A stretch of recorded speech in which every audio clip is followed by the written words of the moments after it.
Los Angeles isn't a city. It's 40 cities scattered across a giant map, stitched together by freeway. And that's why first-time visitors get LA wrong more than anywhere else.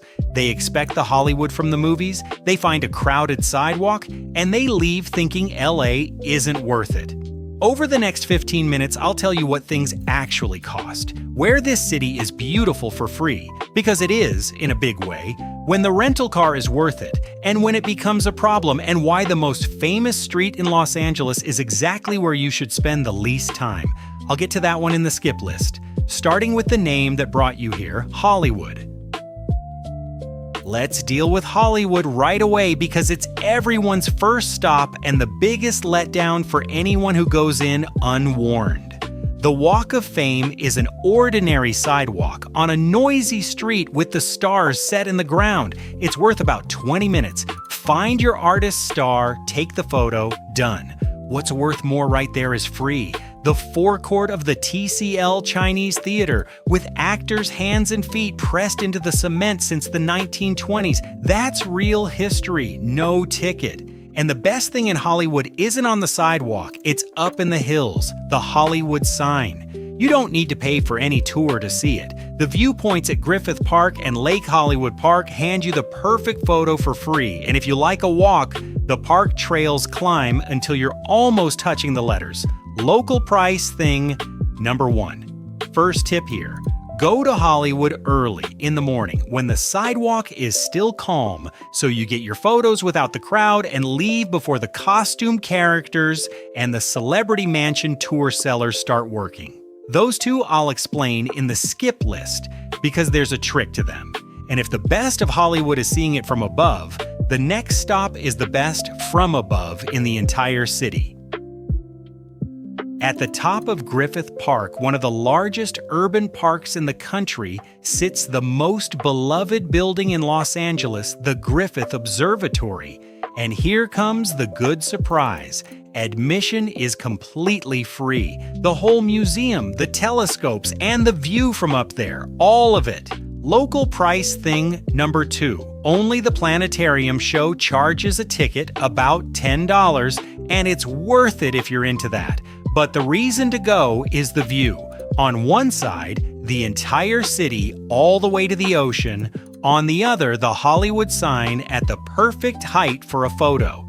Here's the plan I recommend. Arrive in the late afternoon, see the city in daylight, wait for the sunset, and leave with Los Angeles lit up at your feet. 3 landscapes for the price of none. To save yourself the headache, the parking lot next to the building is paid by the hour and fills up fast. Park lower in the park and walk up or take a rideshare straight there. Bring a light jacket because it gets windy up there and the temperature drops with the sun, so you can enjoy the whole evening without rushing down. From the top of the city to the question that shapes your entire trip, how do you get around this giant map? The legend says that without a car in Los Angeles, you don't exist. The truth is more interesting and cheaper. If your base is Hollywood or downtown, the metro solves more than you'd think. The B line links Hollywood to downtown in minutes. A ride costs $1.75, the TAP card costs $2, and the system has a daily cap. After $5 in a day, the rest of your rides are free. Local price thing number 3. Now the full truth, for the beaches, the Getty, and the scattered neighborhoods, the car is worth it, yes. LA was designed around it.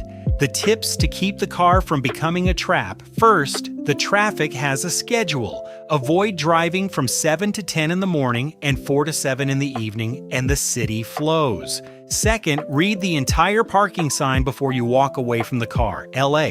Parking signs read like a logic puzzle, and getting it wrong costs a ticket of $73 and up. Third, hotels in LA charge parking by the night, often $40 to $60. Ask before you book and add it to the rate.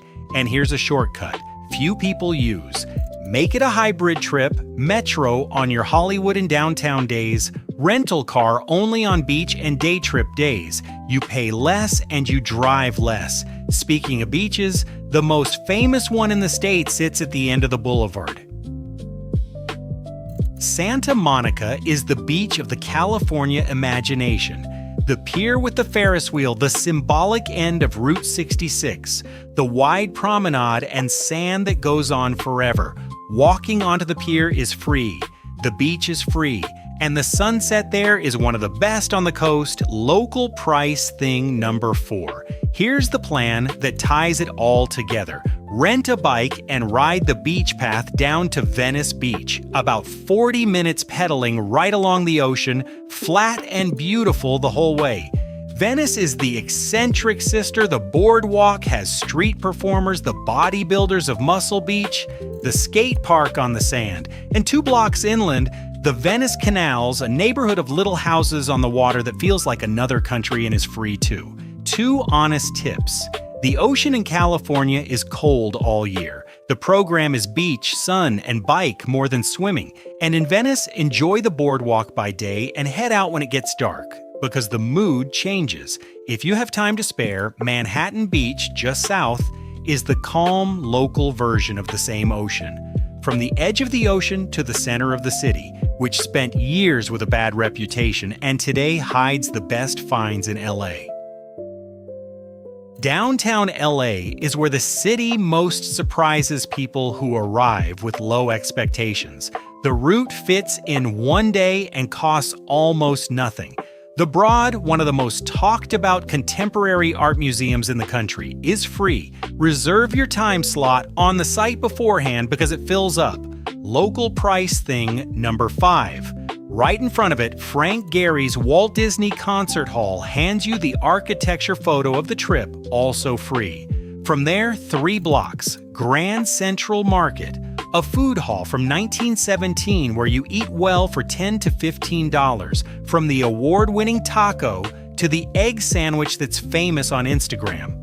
On the way out, ride Angel's Flight, a 100-year-old funicular that climbs the hill for $1, the shortest, most charming train ride in the country.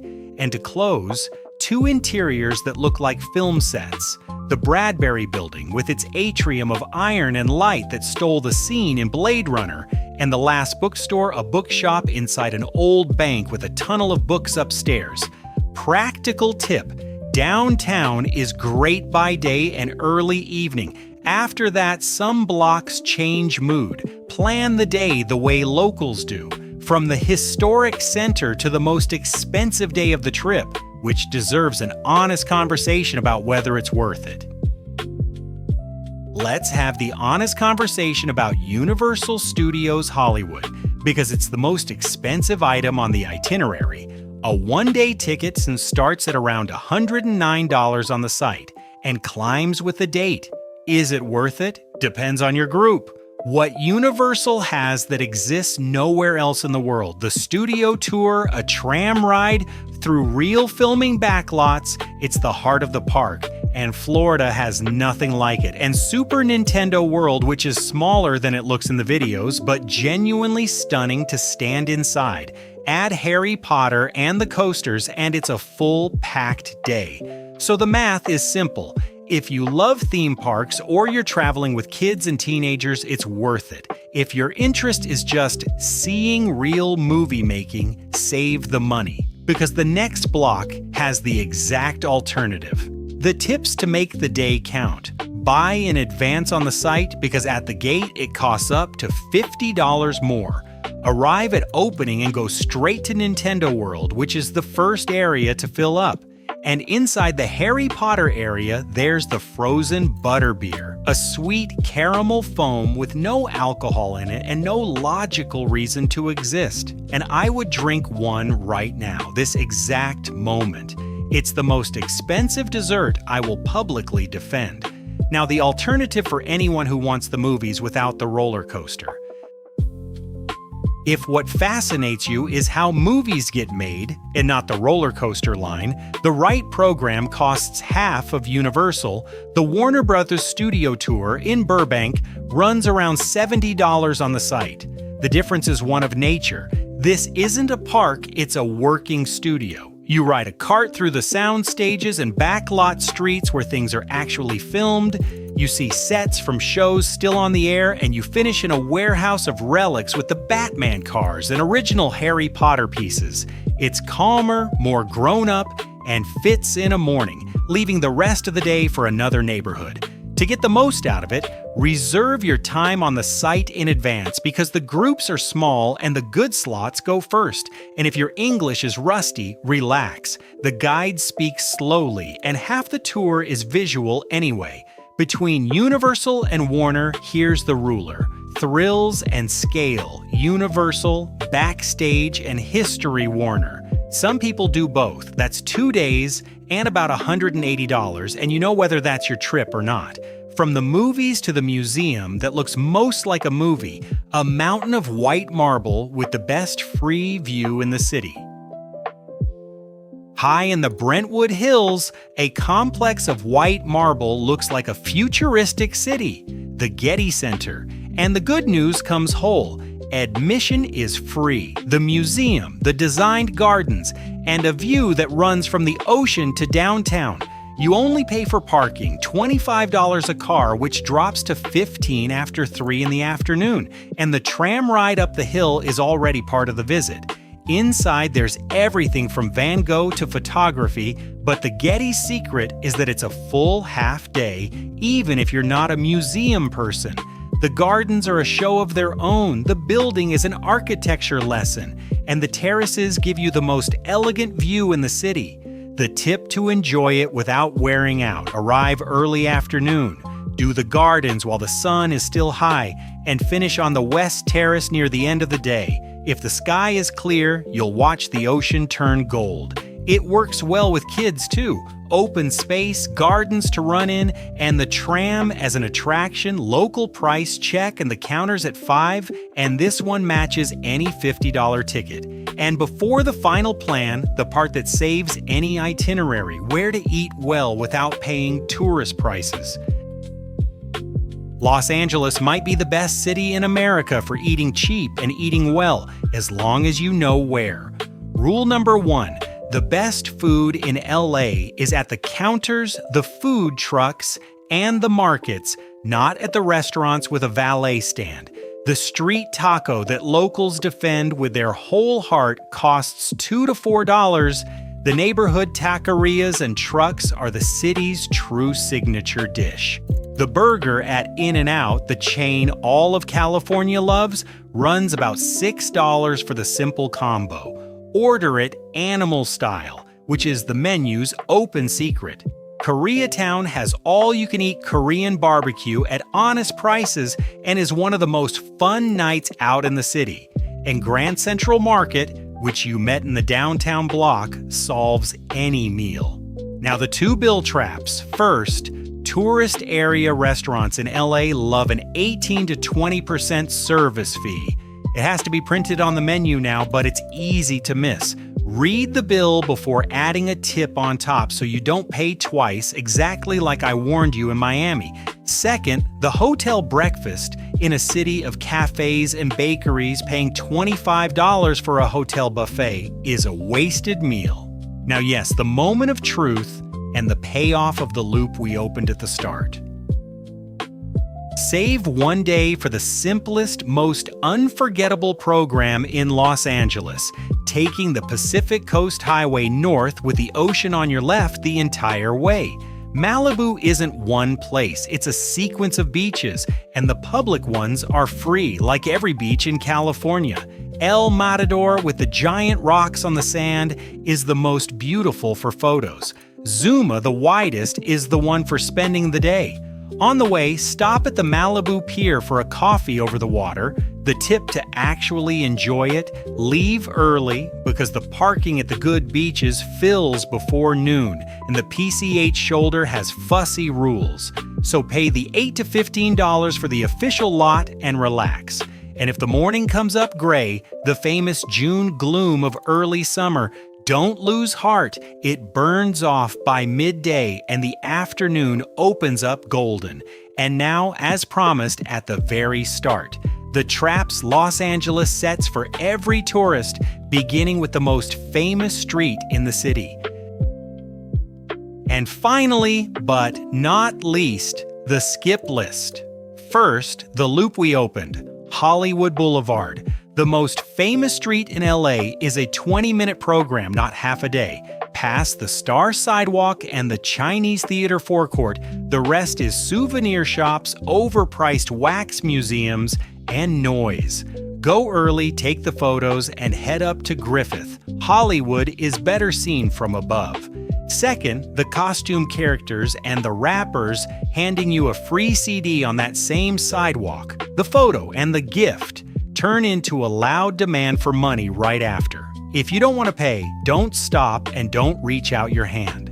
Third, the Celebrity Homes Tour sold from an open van. The routes show you walls and hedges. The homes often don't even belong to the celebrities advertised, and the seat costs as much as a good museum. Fourth, the wrong parking spot. A misread sign becomes a $73 plus ticket, and the clever valet in tourist zones charges $20 for a spot that exists for free 2 blocks away. In LA, you research parking the way you research restaurants. Fifth, the hidden hotel fees, Los Angeles. Hotel tax is 14%. Many hotels stack a resort fee and nightly parking on top. And the cheap hotel on Hollywood Boulevard ends up costing more than the honest one in Burbank or Culver City. Add it all up before you book. And closing out the bill for the whole trip. The realistic plan: 5 days, 2 people, flights not included. A hotel outside the tourist zone with the taxes added up. The hybrid trip of Metro plus 2 days of rental car. Hollywood and Griffith on the same day. The beaches with the bike. Downtown with the free Broad. 1 studio day, Universal or Warner, and the Malibu day in the range of $1,600 to $2,400. And the counter that ran through this video: 5 things completely free in a city famous for being expensive. The free list is one of the best in the country. Best time to come: September through November with the clearest skies of the year and the ocean still warm. March through June works too. Just don't be scared by the morning haze. In the end, the lesson is the one from the start. Los Angeles isn't one city, it's 40. Pick your 3 or 4 favorites and it becomes an incredible trip. If this guide saved you from a parking ticket, subscribe and leave a like, because next video, we trade the asphalt for the most beautiful hole on the planet, the Grand Canyon.